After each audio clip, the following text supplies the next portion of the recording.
Hello, hello, hello, mic check. Mic check, mic check.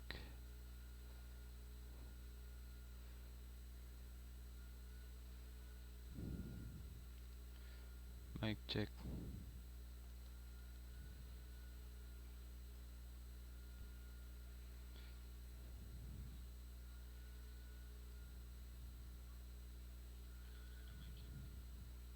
Mic check. Okay. So, gagawa tayo ng simple voting system. So, maglagay tayo ng comment dito sa taas. Ah, simple voting system. So, yung dito, ah, di mo na ako maglalagay kung ano yung mga possible na gagamitin natin. Kasi, ito, actual talaga ito na paggagawa. So, bago yan, lagay muna tayo ng include string para then using namespace std. So yung std is standard. So para makapag-input tayo ng string or makapag-store tayo ng string na value ni variable, so gagamit tayo ng include string na library. Then gawa tayo ng variable na string is fname, string mname or middle name, string uh, lname or the last name. Then dito lagay tayo ng string choices. uh, Ito ay array. So ayan, so gagamit na tayo ng array. So ayan, array yan. So kunyari yung mga bubutuhan natin ay si uh, ayan, ayan.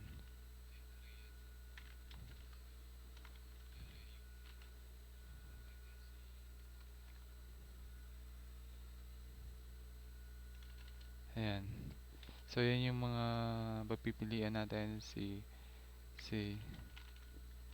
ayan, si so kulang mo tayo ng isa. So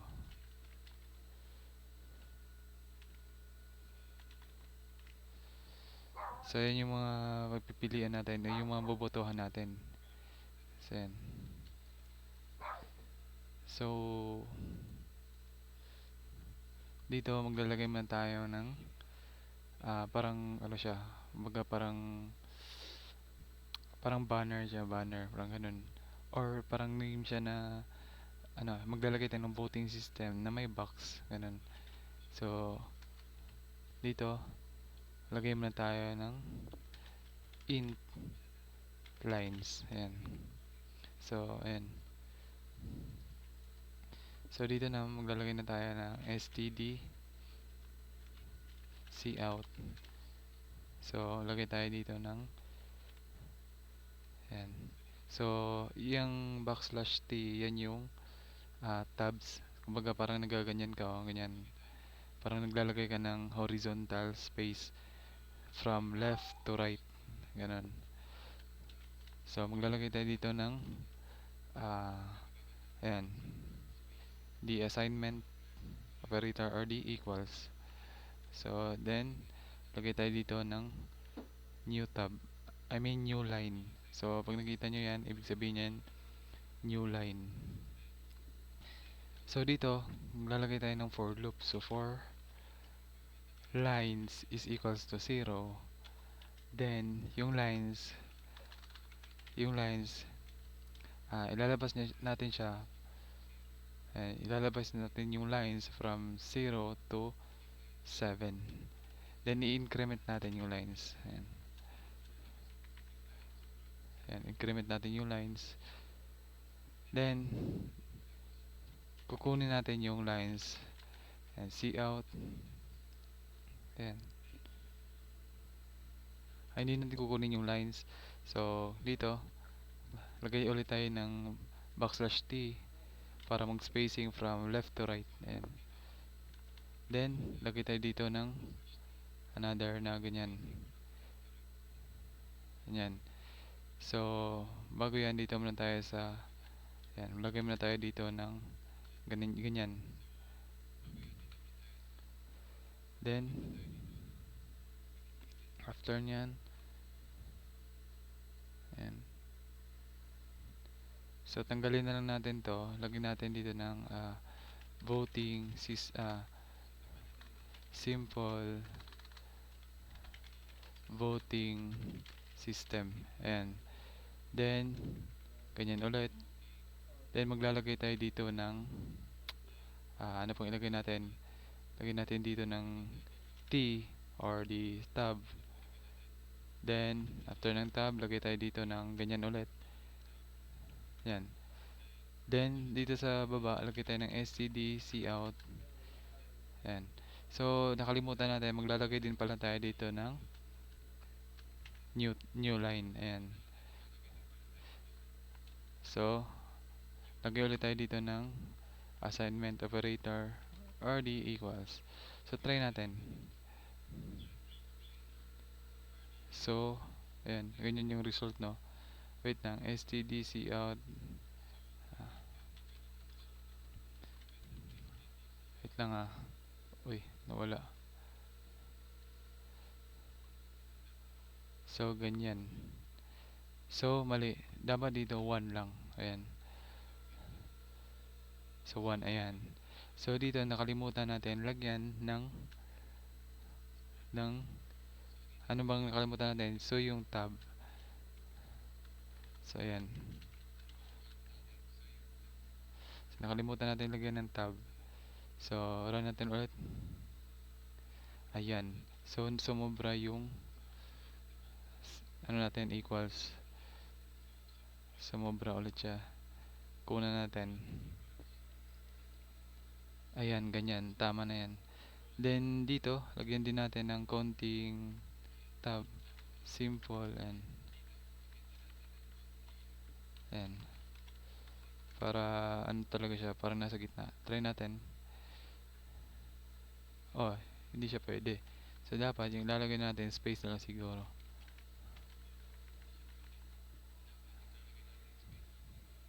Ganyan.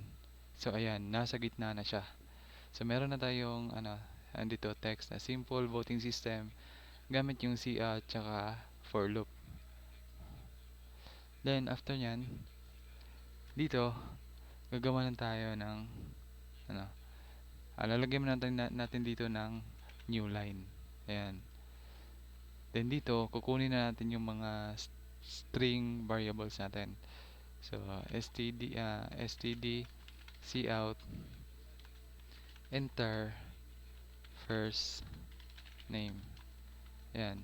Then, yung value niya, papasok natin gamit yung cin, then kunin natin yung fname na variable.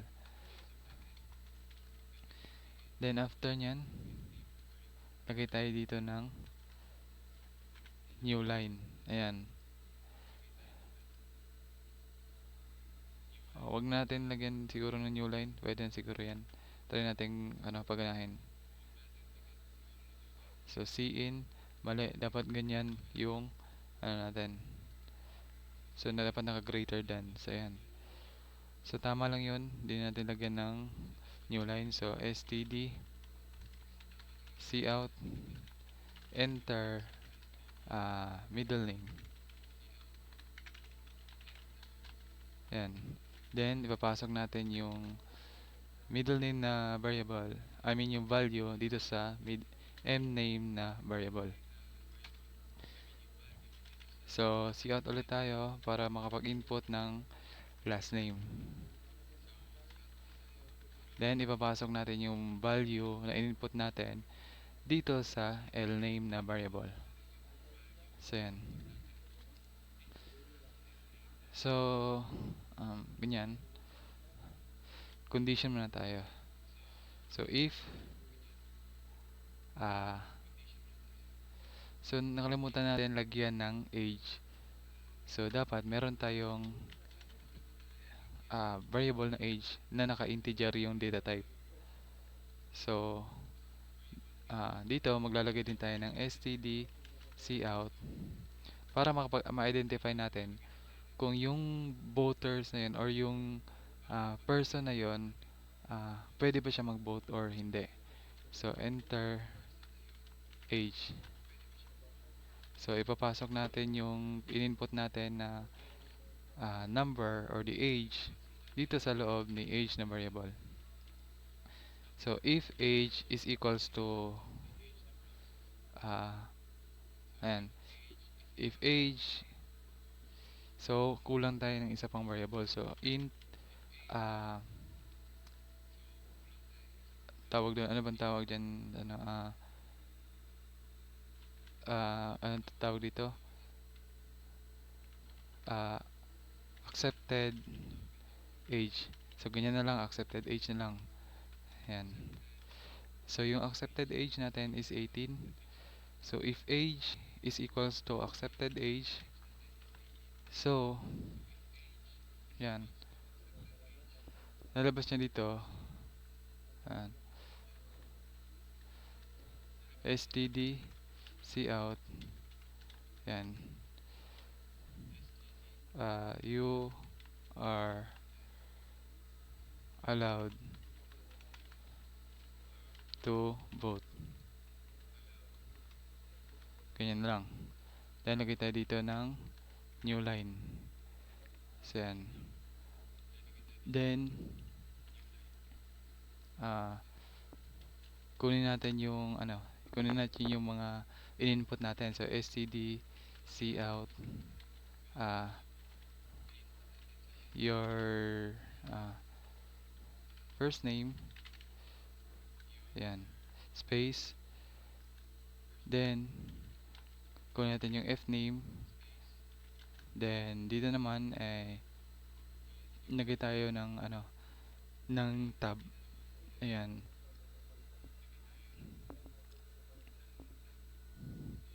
then dito maglalagay tayo ng last name, middle name pa pala, ayan, then ganyan ulit, kunin natin yung mname, then lagay ulit tayo dito ng tab, ayan, then last name, ayan, last name, then kunin natin yung lname, ayan, lname, then lagay ulit tayo ng tab, dito naman yung age. So, age natin ay kunin natin yung age. Then, after nyan ng age, lagay na tayo dito ng new line. Ayan.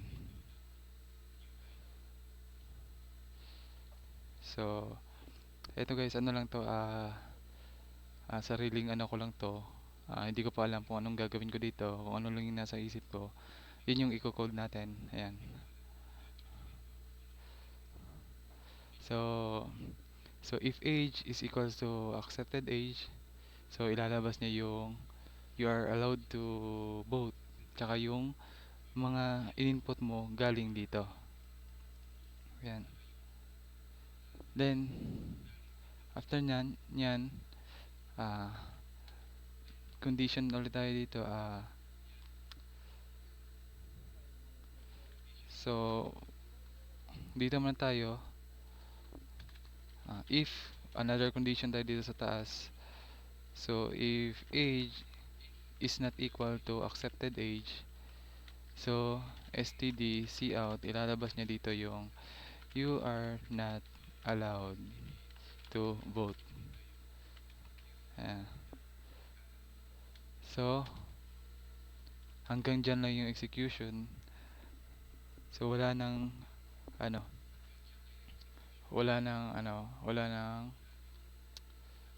hanggang dyan lang mag-stop na yung yung natin, wala ka nang magagawa. I mean, wala ka nang ibang gagawin kapag yung age mo ay hindi siya equals to accepted age. So yung accepted age natin is 18. Ayan. Then dito naman, ayan, if age is equals to accepted age, then do, nagamit tayo ng do. And uh, while. Try natin to, try. So, while the condition is true, execute natin yung gusto nating mangyari. So, try muna natin to, explore lang tayo kung ano yung mga mangyayari dito. Ayan. So, for example, std cout. So, enter uh, your choice. So, yung choice. Ganyan. So, yung choice natin is galing dito sa ating uh, ano choices na naka-array. Ayan. So,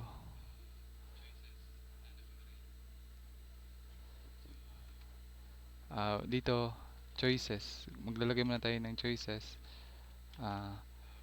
0 is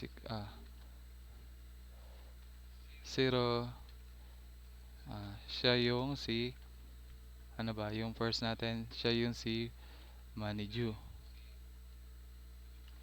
Si Maniju. Ayan. So, yan yung first option natin. Ayan. New line ulit tayo. Ayan, first option. So, kopyahin lang natin. So, apat yun eh. So, dalawa, tatlo, apat. So, dito, ito ay ayan. Ito ay 1 sa baba, 2 and 3. Then, kopyahin natin yung mga names. Si Jane Doe. Ayan. Jane Doe. Kopyahin din natin to si Benny Jane. Ayan. And ito si Win Villa. Ayan.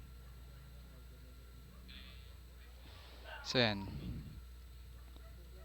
So, meron na tayong mga choices na pagpipilian. So, STDC out. Enter a number of your choice to vote. So, mag-enter ka ng number ng gusto mong i-vote. For example, kunin na natin yung isiin natin yung choices. So, kunin natin si choices. And choices. So, if, condition ulit tayo dito. So, if choices is equals to 0, so, mag-STDC out tayo dito ng you have successfully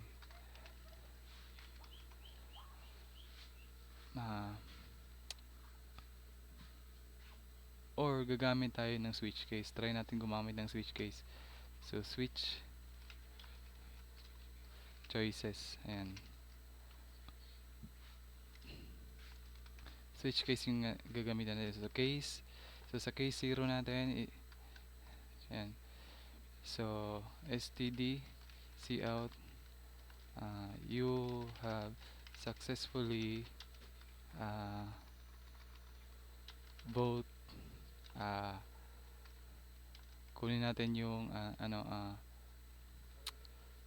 si choices 0 na array. Ayan. So, dito sa i-break natin, ayan, break. So, hanggang dyan lang yung execution. So, sa case 1 naman natin, std cout you have successfully vote.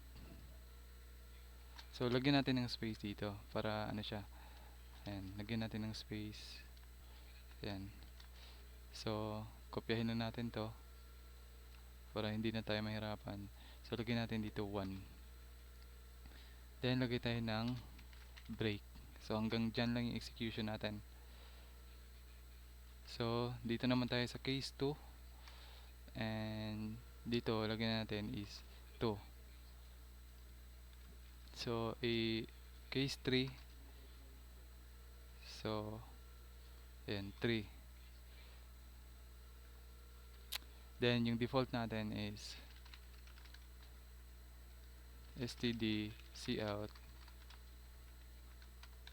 uh, unknown person. Ganyan lang. So, wala tayong maisip eh. Um, try nating i-run. So, kung anong mangyayari dito.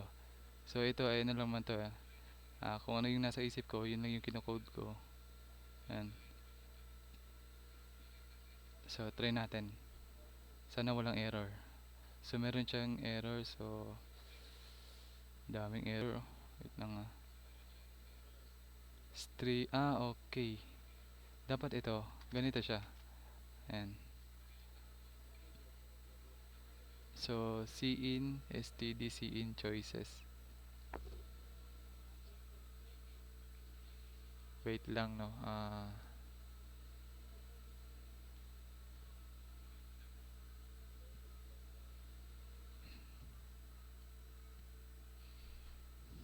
Wait lang. So, try natin dito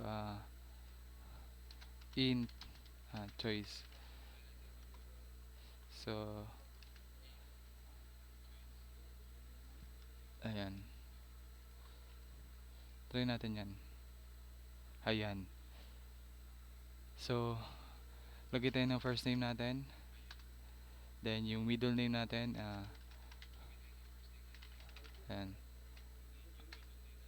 So, yung age natin, for example, hindi siya nag-equals to 18. So, kunyari, 17 pa yung age natin. So, i-output niya, you are not allowed to vote. So, tama yung condition natin dito. Itong unang if statement natin. So, hanggang doon na yung execution, nag-stop na siya kasi wala na tayong iba pang gagawin kapag yung age natin is not equals to accepted age. So, ano ba yung accepted age natin? Yung 18. So, next, run natin ulit. So, input tayo ng another Tortuga Navales. Ayan. So, kunyari, 18 yung, or lagyan natin 19 na. 19 yung edad natin. So, bakit? Wait lang.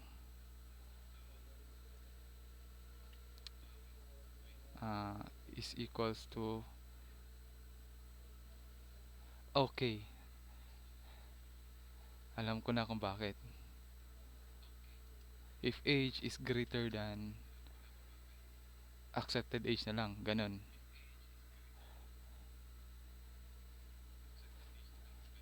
Try natin yan. So, Windel, Tortuga, Navales. So, kunyari, yung age natin ay 19. Mali. So, dapat dito siguro, if age is equals to, ayan, tama lang yan. Try natin 18 yung ilalagay natin talaga kasi 18 yung value ni accepted age eh. So, hindi.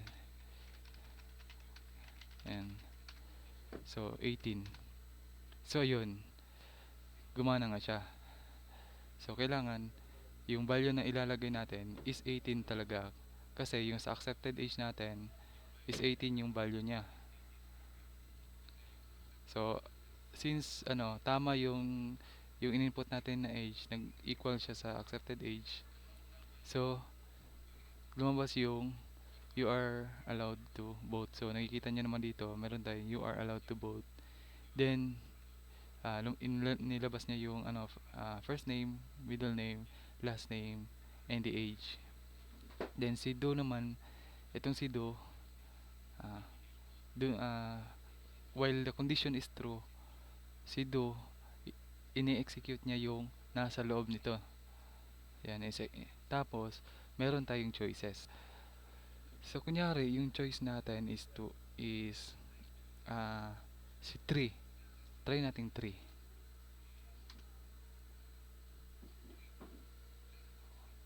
Ayan. So, nakikita nyo dito, nag-input tayo ng 3. So, nilagay niya dito, you have successfully vote Win Villa. Ayan. So, nakalimutan natin lagyan dito, stop na natin. So, tama yung condition natin sa paggamit natin ng switch case. So, stop na natin. Lagyan muna natin to ng mga new line. So, yan. New line muna tayo para hindi siya, hindi siya sagabal. Yan. Or malinis tingnan. Ganyan. Ganyan. And, ayan. So, try natin ulit. So, Pindel, Tortuga, Navales. So, yung age natin is 19. Kunyari, 19 yung age natin. Okay, mali. Tama. Nakalimutan ko lang, dapat 18 talaga. So, Windel, Tortuga, Navales. So, 18. So, choice tayo dito ng 3. Or yung i-choose natin na number is 3. So, yan. You have successfully vote Win Villa. So, tama yung mga condition natin. Kunyari, si 1 naman yung i-ano natin. So, you have successfully vote Jane Doe. Or 2, and you have successfully vote Benny Jane. Kung 0 naman, ganyan. So, pwede rin natin lagyan natin dito ng for loop. So, lagyan tayo dito ng for loop. Ano bang ilalagay natin sa for loop?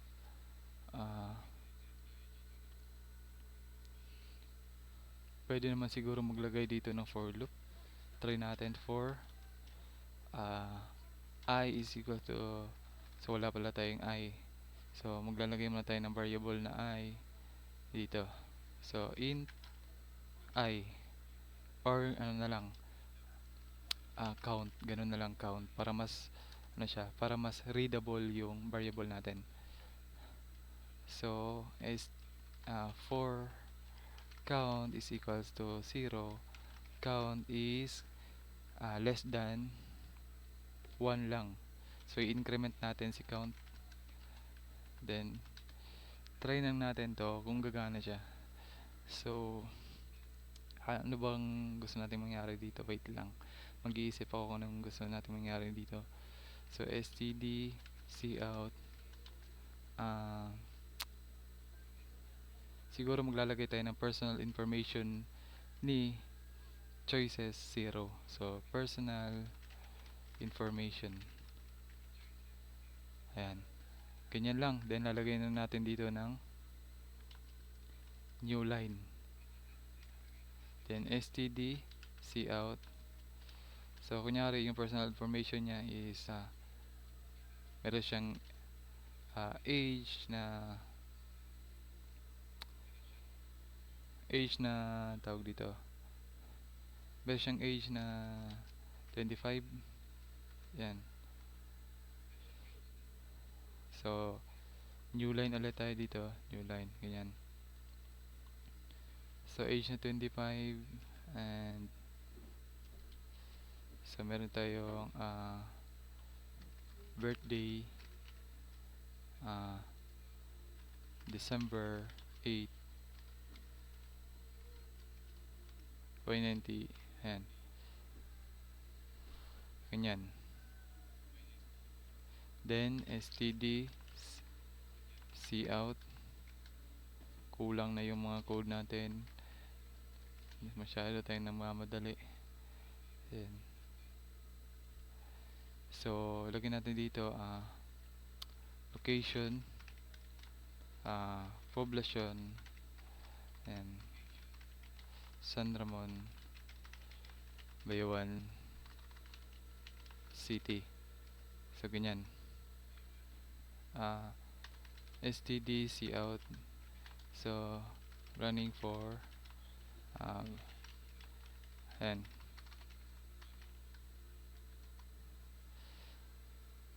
ganyan. So, try muna natin since hindi pa natin alam kung anong mangyayari. So, mali. So, hindi pala siya pwede, no? Ah, hindi siya pwede maglagay dito ng for loop. Okay, siguro dahil dito. Dalawa na. Okay, tama. Pwede lang. So, ayan. So, lagyan natin 18. So, yan. Kunyari, 0. Ayan. In-output niya yung mga, ano nito, yung mga, ano niya, data niya. Kaso nga lang, yung personal information ni choices 1. Kaso nga lang, hindi natin nalagyan dito ng ah, new line. So, lagyan natin ng mga new line para hindi masisira. So, ayan. Ganyan. So, and try natin ulit. So, try lang ng try hanggang sa marami tayong matutunan. So, 18. So, ayan. Kunyari, 0. So, ito, nakikita nyo dito. In-output niya yung natin. Yung mga personal information ni Maniju. So, pwede rin, yung off, ganyan. Off. Then, kunin natin yung choices 0. Ayan. Then, ito, lagyan natin to ng, wait lang. Sabi lalagyan natin dito. So, dito natin, yung line na yan, kunin natin yan. Lagyan natin siya dito. Yan.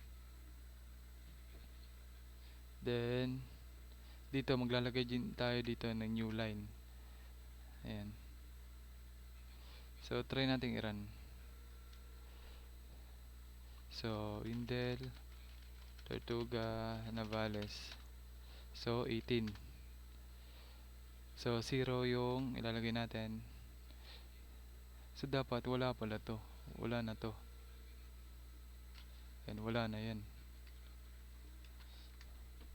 So, saan ba natin ilalagay to? Wait lang.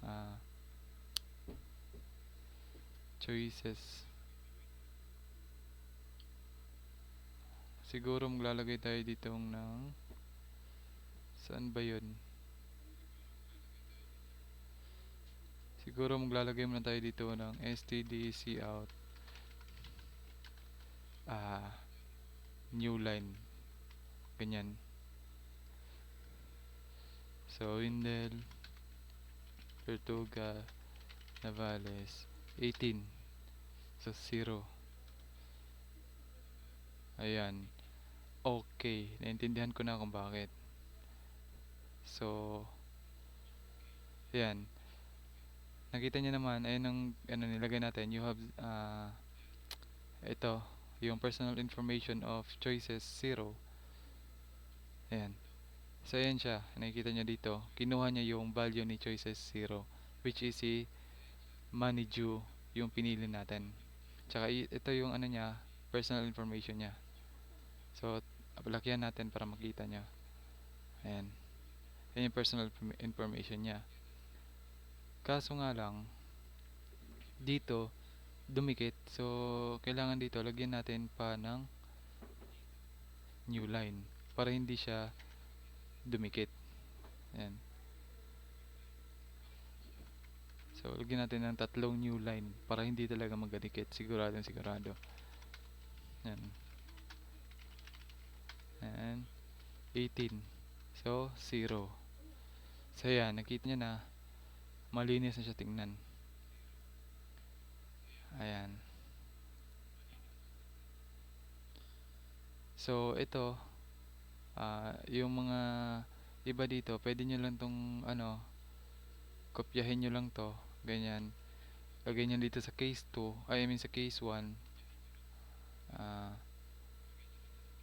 Sa case 1 natin lagay. Wait lang, stop natin. Yan, case, wait lang. Ano yun? Sa case 1 natin ilagay dito. So, dito naman, case 1 na lang ilalagay natin.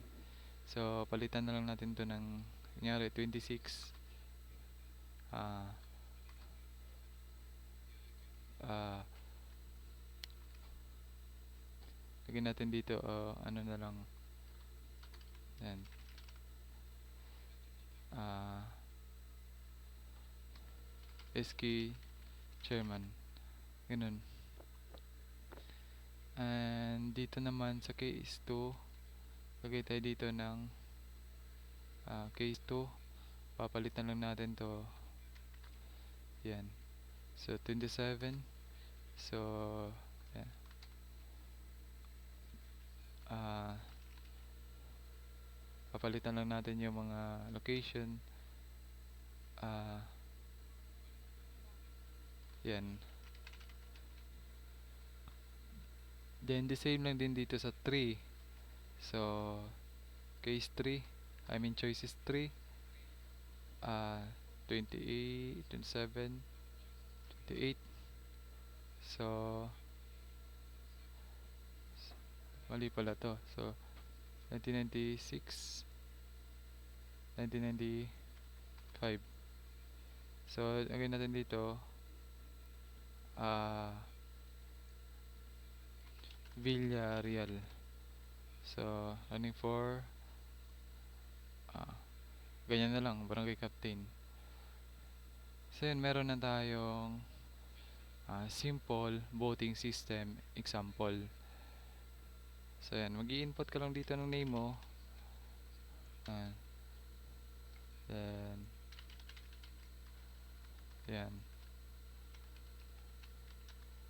Ah, so yung age mo is 18. So nyari 0 yung ano mo, choice mo. So yan, 0 yung choice mo. So nilabas niya yung you have successfully vote manage you, personal information of manage you. Ayan, nilabas niya dito. Kunyari, kung 1 na naman, ayan, ilalabas niya yung personal information ni 1. Yan, dito na. Si Jane Doe. Kung 2 naman yung ilalagay mo, ayan, si Benny Jane. Tsaka kung 3, ayan.